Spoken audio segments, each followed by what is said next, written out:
dura jaartii fuudhee qaba ilmoo. Ara ilmoon qabu bismillah. Waribsa lama qaba jechuun fikira jaartii qaba jaartii qaba. Bartiidhaan. Hin qabu Hamza bakkaati sillee si wajjin illee haa jiraatu akkas hin jedhin naan jette laali habiibi kiyyaan nama fedhii ofiitii jiraatu miti. Nama ilmoo kiyyaa jiraatudha. Aninni jaartii maisaati oliin haa jiraatu rakkoon qabu. Habiraani qaba kaayiroo tana keessa osoo galin dura si wajjin achi ni qaba. Halaalaa miti garuu halaalaatii miti mahannaati. Ajaa'iba osuma jaartiin haa qabu osuma ilmaan qabuuti wanta deemmatee jechuun maal jalinsa maqaan si ushummaa afa. Oh yaa gaddaa ta'u. Ati beektaa fiiresii foo gaafa Bilbila. Qofarra hin kaa'amne ani yoo haasa'u beektaa bakka obsan qabu miidhaa kaleen nan miidhamu natti dhagahama waan ta'eef sagalee kiyyallee ol qabeen haasa'aa namni jaarsa isiillee hin kabaju mucattiin naamusa hin qabdu naan jedhan ani beektee miidhaa ilmoo kiyyaatiif miidhaa kan kootii fi aarsaa kalee kophaa kiyya dukkana keessatti kaffalee asiin gahetu natti mul'ata waan ta'eef yeroo baay'ee ani yeroo haasa'u ni aarifadha.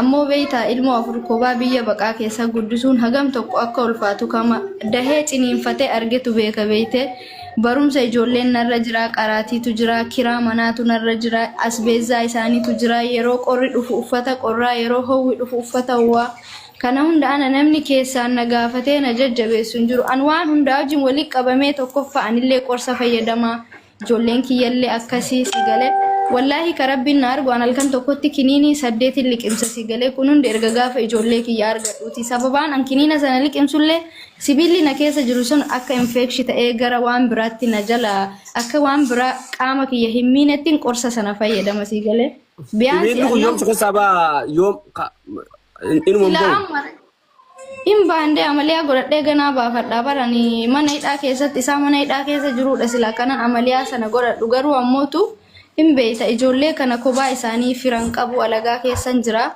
eenyuun amaneetan ani mana yaalaa san keessatti iyyuu hafuun hin jira nama tokko nama fira qabutu nama ilmoo ofiittuu nama itti amanu yoo qabaatte deemtee mana yaalaa ciifte yaala sana godhachuu dandeessa garuu waan nama hin qabneef kufee bakka sanitti ni nafa ilmaan kiyyarraa jedheetin ani san marayyuu baadhadhee deemaa waan an aarifadhee haasa'uuf namni marti beeytee mucattiin sobii qarshii barbaaddeeti maan naan jedhan anarrallee borullee ta'u oromoorraan qarshii takka hin barbaadu haaluma as keessaa ba'u akka isaan naa mijeessanuufi ani wanni hadha iccitii kana baase iccitii hadhaa osoo hin taane waan waggaa 4 fi waan waggaa 3 osoo silaa waa wayii barbaadeeti sa'aatii sana garuu amma gara ilmoo kiyyaatiin waan dhufeef ilmaan aarsaa akkana itti kaffale caarraan isaanii badin jedhee manguddoo keessaatiin illee haasoysiisee gara maatiitiin illee namni tokko tokko iccitii maa baaste manguddoon hin jiranu ani manguddoon kaayiroo kana keessatti dhimma kiyyaaf dhimma isaa hin laalin hin jiru namni martuu dhadhabee gara firaatiin illee tasfaa kutee gaafa tasfaa kuttu ammoo maal gootaree garuma hawaasa keetii fiddee dubbattaa mire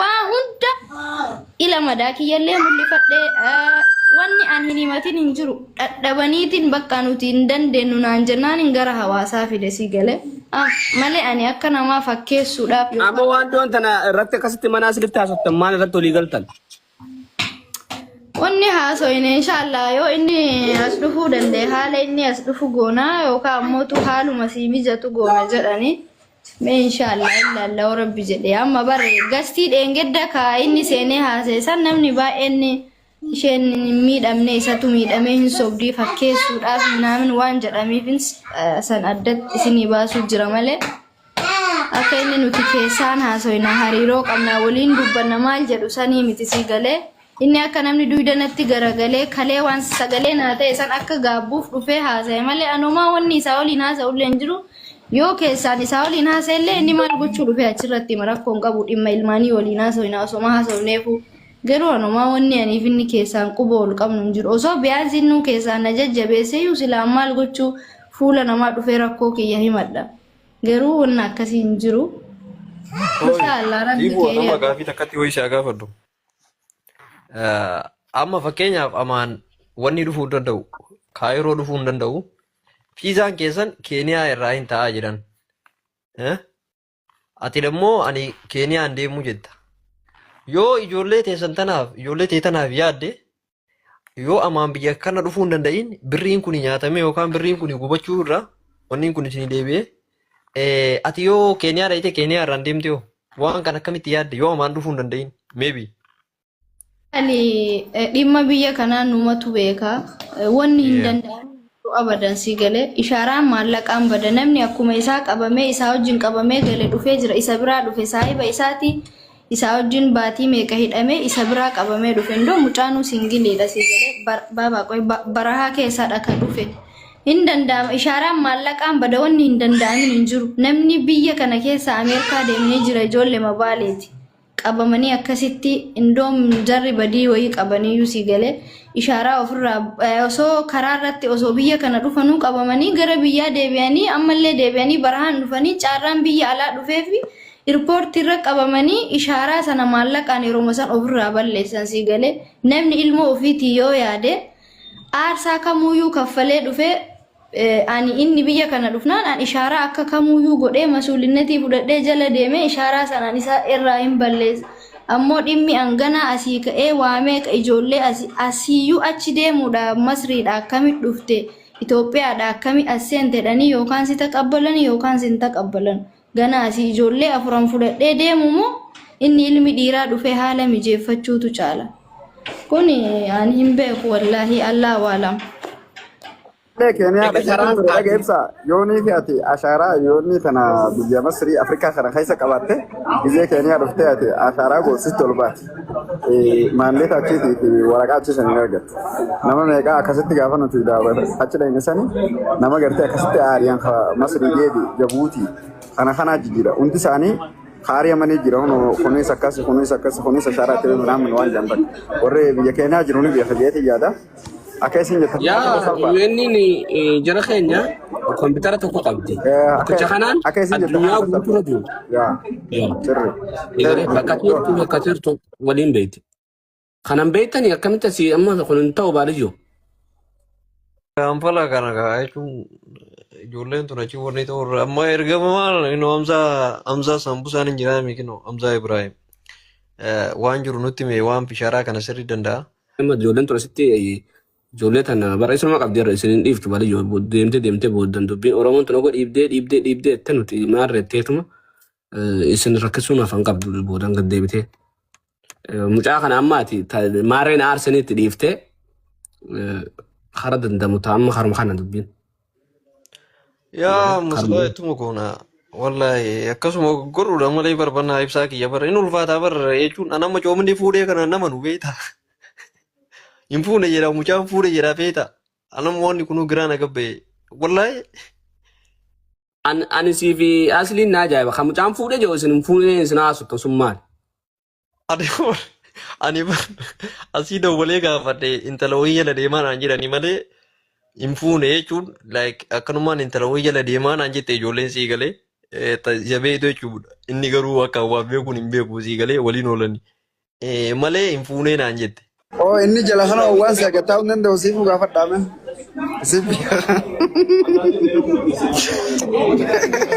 Maa gataa hojii tokko. No bakka mucaan fuudhu maaf haala mijeeffataa jira. Mee mabruukii kana galchime warra UN'ti kunillee hin beekaa waa mara beekaa kun. UN waan hundaan sirreessite jedhanii amaayyoo du'e jedhanillee bar deemuun amaayyoo du'e jedhanillee bar ijoolleen deemuu hin dandeetti yoo fiizaan deebi'e.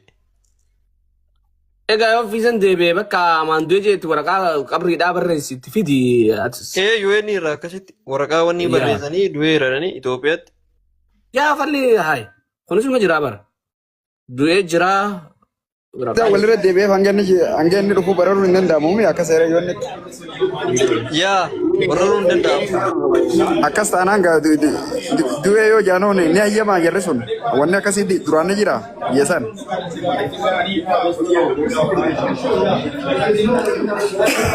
Nama calliftee kam? Maalitti? Ifo. Maal jettu? Amma yoo dhugumaan fiizaan kun deebi'ee inni sun achiin sossoo'u jee akkam gootu?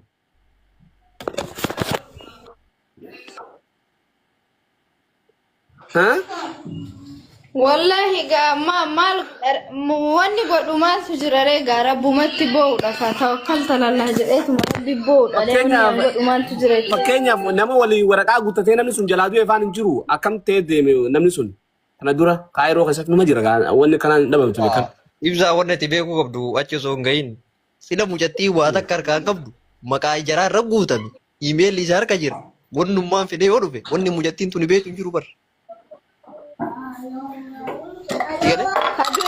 Hadue jedhan hin agarre garuu ammootu bara uummata kan beeku ani maaliif beekte amaan du'e jedheetiin iimeela mucattiidhaa kenne waan guutuu mucattiidhaa kenne amaan du'e jedhanii wanni jedhan nama asitti Awurooppaa kana wayita dhuftu ijoolleen haadhaaf abbaa mormarraa tareedeetiin adaadaa mormarraa tareedee akkoo mormarraa tareedee takkaan qulqulluuttee waa takkaan qabatteetiin inni harka kenniteetiin warqata fudhataa artiimi rakkoon qabu aduu.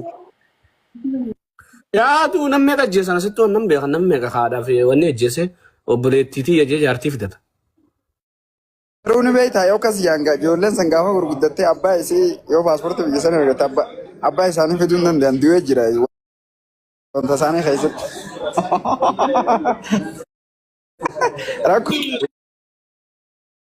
Inni yoo biyya kana jechuun biyaansi jaartima isaa sanaayyuu yoo fudhatee dhufee jaaga nuti asii baanutti jireenyuma isaanii dhuunfaa jaartii ofiitii waliinuu jiraachaa kazzaan ammoo haala nu mijeessee nuti biyya kana keessaa baane kun bar waan qallaalidha isuma garaa nuti jabaate maree bakka du'aatu yoosoo hin gahin ani bar inni yoo aarsaa kamuu kafalee dhufe ani masuulinnatiin hin fudhadha ishaaraa inni jedhu san irraa balleessuudhaaf shuur 100% dhibba ittiin amana maaliifii kun dhimma ilmaan kiyyaa waan ta'eef ani wallahi yoo lubbuu kiyyallee ta'e ijoolleen kiyya bakka bareedaa deemtee qaraatii bareedaa na harkattee anillee yaala bareedaa argadhee ilmaan kiyya kanarra yoo jiraate anaaf waan guddaadha namni dhimma fuudha isaa sanitti aarii hin qabu aarii kanan itti qabu caarraa ijoollee kiyyaa kana karaa irratti kana jala hafaaru na aarse malee aafuudhu suni beetee namni tokko namni si miidhe tokko jaazaa isaa rabbumarraa argata hafuudha isaatuyyuu taa'eetuma yoo haala anaasii biyya kana keessaa bahu achuuyyuu taa'ee naa mijeessuu danda'a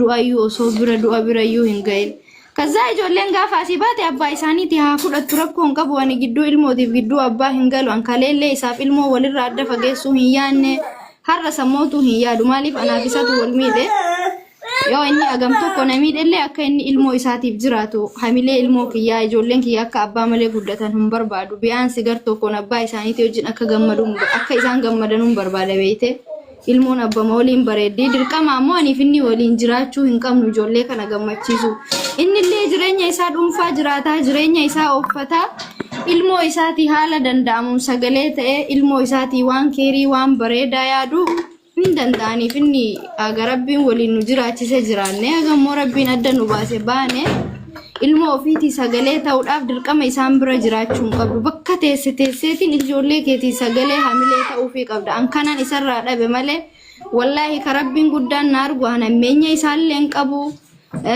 akka namni isallee waan hin taane jedhullee fedhee osoo hin taane waan kana waan irraa dhabeefan ani dhimma kiyya ol baasee haasa'e malee wanni kun ammoo isa biraa waggaa meeqa guutuu eega guyyaa ijoolleen kun dhalattuuti hin dhabi'an amma namni meebii fakkeessuu fi maqaa isa balleessuu fi jedha wallahi laazim maqaa takkaa maqaa maal balleessa baree wanni maqaa balleessitu hin jiru barbaada yoo wanna takka ani isa maqaa isa balleessuudhaaf yookaan ajandaa isa godhachuu yookaan paaworii wayii barbaadee yoo haasa'e wallahi rabbi ilmoo naa kenne kana narraa ana haa fudhatu isaan hin fudhatin ani ilmoo tiyyaan hin kakadhu wallahi rabbi ana haa fudhatu guyyaa takka dharallee irra hin keenye zeeroo takka waa inni na godhellee waa ijoollee tiyya godhellee tokko hin kijibne wallahi rabbi nan jiraachisin an ilmoo kiyyaan hin kakadhu maaliifi rabbiin waan nama godhu hin beekanu malee ani takkaa dharallee isarra kaa'uudha paaworii wayii barbaaduuf yookaan ammoo uummanni Oromoo akka na gargaaruuf yookaan maqaa isa balleessuuf miti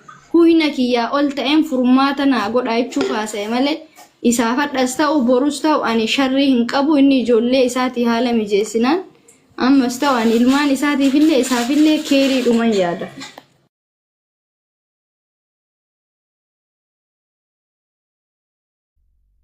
Yaasifo. Ati dhugumaan haadha gaarii. Sagaleen biyya ni dhagahama ibsaa. Ni dhagahame.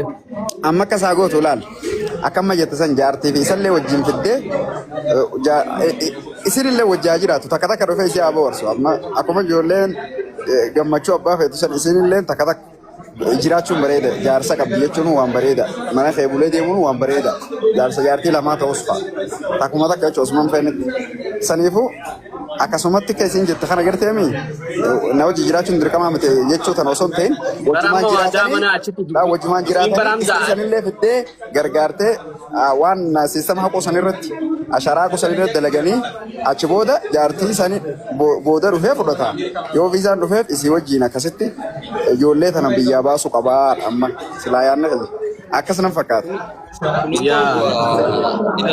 Hamza Hashim kun hin ta'u coominni qarayyuu lama qabaa sanillee fidee yoo dhufe tana yoo irra dabale afuri si galee bara akkasii bar duraanuu lama qabaa coominni isii malee iyyuu jechuu kaayiroma kana keessaayyuu. Kaayiroma keessaayyuu moo? Kaayiroma keessaayyuu lama qabaa. Aboo kun duuba maraata hawaa dhiiraa miti korbeessa mareeti korbeessa ururtuudhaa dhiiroo gurbaan. Ilmoo biraa ni qaba biroo. Ibsa maal taate coominni kan fagaatee bar. Aboo kun gurbaan ururtuudhaati. Okay, takaayiroo sanii yoo galee okay jaartii takaayiroo. Tiiboo teessaa kanaan wal barteet. Saboo maali? Ilmoo qaba.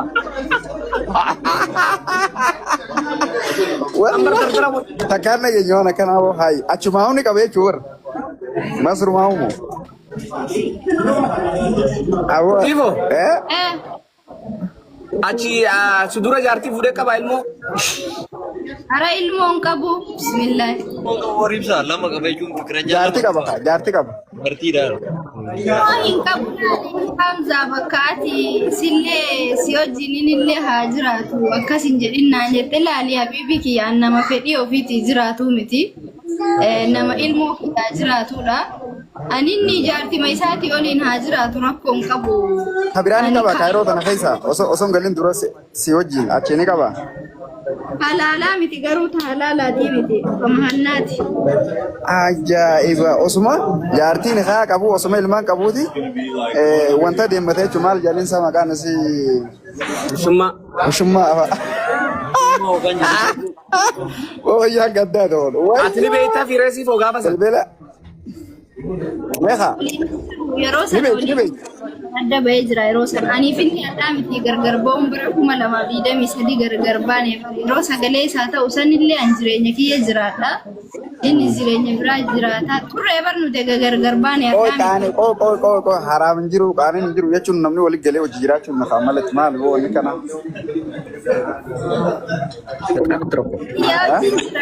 Innillee jireenya isaa jiraata jechuudha yeroo mana hidhaa ture sanillee ani isaa oliin. Bakka sanuma bira hojiin kaa. Sanin fedhu mas dhiise. Coominni ajirman gar Baltazaarii Arsii jedhama bakka kana wal. Baltazaar guddaa kun. Amma dhaggeeffadha. Bakka yaatanitti dhiirti shamara miidhuu haa dhiifnu jara keenya. Jaalattanii jibbitanii shamarri nabiyyiin keenya alayhi salaatu wassalaami nabi Muhammad. Kunoo nama shan bakka takka kanneef sanirraa afurii lubbuun jiraa miire ammaan tanagaa kana dhiisee inni wanni inni barbaadu maal akka yaade kiyyatti fedhii gartee foonii qofa barbaade jechuun namaa miti haayoon harreefu lamaan dubbadhe san hin barbaadu jechuun ilmaanuma shan kanaa Awurooppaa carraan isa kanne malee inni ilmaan hin fedhu ture karaa gabaabaa jechuudha silaa ilmaan fedhii asuma dhaabbate jechuudha yoo fedhii foonii taate haadha shanee tana hin tuqin yoo doktoroonni jaaniin akka hedduutti fedhii guutuu fi dandeessi dhalaadha akka biraa hedduu jira isuma wajjiin rakkatee akkasii jiraachuu qaba ture jechuudha inni immoo wooma keessa waa ol kaa'u jee haadha ilmaan shanii dhiisee fedhuma foonii jala fedhii lubbuu isaa jala deemuun isaa inni gartee miggantuu fi nama haayoo lamaan harreefu jeesan hin qabne ta'uu isaa hojii isaatiitu ragaa baha kanaafuu namni kun gantuu jaamana biratti. Na'am wallahi arquma dhugaa dubbatti Hamza adda dhugaa dubbatti kana maata bette kasi jira yeroo dhugaa dubbadha rakoma amdees no wallahi Thank you. akkasii ilaal viidiyoon waraabaa sanillee waa'ee kuma dhibba chaalenjii si kanneen irratti anillee ni waraabaa fi ulaagaa ati haatasan guutuullee baattu parasantaa 50 yoo deemte namni sun fudhachuu qaba waan sana kan nuufi qabdaa namni hundi ni waraabnaaf ijoollee xixiqqoo tanaa jennee ijoolleen xixiqqoon sabiyyumaan beektu Oromooti si galteemi akkas godheetis gaafa si sallaale ani waan hawaasa Oromoo kabajuuf waan an jaaladhuuf tokkoffaa immoo an akkaawuntii feekii se'uu jira maaliif hanga yeroo tokko miidhaa kiyya isinii himadheera meebi isinii yaa'u ani miidhaa kiyya ka harka parsantii kasi erge caalaa harka parsantii haqa kiyya kaaniin himannetu caalaa beeyte yaa'u keessa namaa ka beeku rabbiidha meebii gaafas gaafa akkas gastii keessa seensisu gara biraatti hubachuu dandeessanii ani ammoo hawaasa Oromoolee nin kabajaa ammootu ilmaanuma kiyyaaf jedhee madaa kiyya ka hafe sanillee callifadheetuma jalaa dhaggeeffachuu yoo ta'e malee wallahi ani yookaan isatti deebi'ee yookaan immoo akka namni haasa'u sana fakkeessuufi miti yoo fakkeessuudhaaf ta'e ani madaa kiyya san sila akkuma argite qaamni kiyya sun siigalee sibiilatu keessa jira siigalee ani nama caarraa kiyyaaf caarraa ilmoo kiyyaa na jalaa balleessee ammootu sadarkaa kiyyaaf sadarkaa ilmoo kiyyaa gabbuuse ani yoo afaan kiyyaanan ittiin haasa'a malee ani madaa kiyya namni kamuunuu madaa amma daa'isan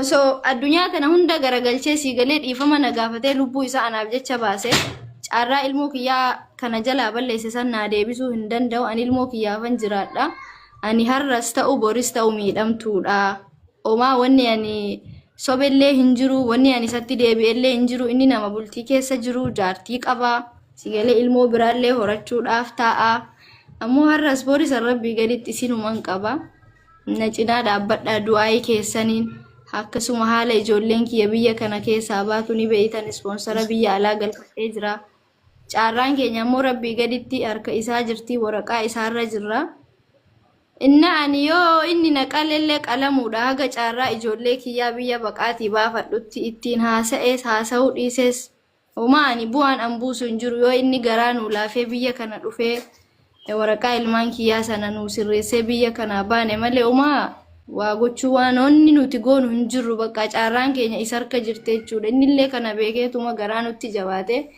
haala danda'amuun akka inni biyya kana dhufeetuma caarraa ijoollee kiyyaa sana naa sirreessu ammas yoo sagalee naa taatan biyya kana dhufe maaltu siingee qacam gootee qabatuudhaan nuti hoggosis immoo gammannaa bara I don't care nuti hoggosis maa waarne jechuu miti yoo dhufee biyya kanaa nagaan sii dhufe jaatin achirtu dantaa ishiiti qacam goonatuma qabnee achi duubatti hin ilmaan keessa gatteessina sii galte wanni ta ilmaan hin qabne yaa ani sanuman barbaada akkuma caarraa ijoollee kiyyaa akkuma argite an akka hawaasni Oromoo na godhe waa isin ta'inaan jettan maraan hin ta'ani wara caarrammaan ijoollee kiyyaa na asirratee akkumaan ijoollee kana biyya kanaa fudhadhee booyoo haalli naa mijate ani wallaahi ani harka keessan hin ba'u waan isin naan jettan hin ta'ani lubbuu kiyyallee yoo ta'e dhabaaf ilmaan kiyyaa jedhee beeyte abshir tun wani takka bar wani siyaaju sun jiru lakki namaattu bari wani gaafa san akkasit dubbattan je'ee bar haasawa keenya walirratti hidhee siifi ishii isa akkatti gasirraa koo wajjoo kofaltan san walitti fidee rabshaan irra dhaabaa ture beekta ammallee wanni akkasiin jiru wallaahi laazim wallaahi ka ilmoon tiyya beeytoon aniif inni quba waliin qabnu bulookii irra jirra aniif inni yooma takka jechuun akkami walquban qabna walquba qabaachuu qabdanii bara amma dhaggeeffannu nuti walquba qabaachuu dhabuu keessatti gammachuun qabnu siifo walquba qabaachuu qabdan laal quba waliin qabnu kaanu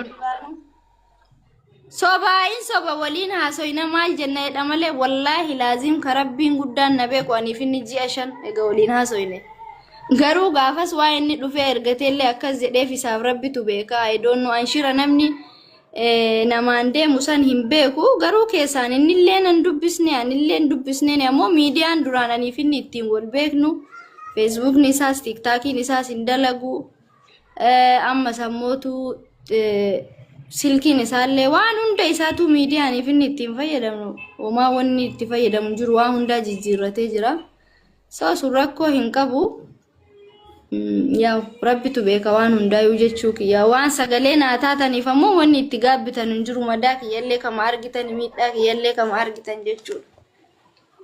yaa wanni gwa sadlaalanii namni sirraa callisuu jechuun wanni gaarii miti kun dirqama nurra jiru sun sii galee. Zilboo barra jaarsaa jaartiin walloluu fi adda fagaachuun nama biraa waan gammachiisuun qaba. Amma isinummaan yoo wajjaasu tajaadaa hojii jiru waan guddaadha. Qaama walirraa fagaatanillee jechuudha. Waliiktanuu ijoollee isin gidduu jira. Isin hundinuu wal quba qabaachuu qabdanii dirqama haa namni tokko adda fagaachuun qabu ati bichaan yookaan ijoolleen gargaaramuuf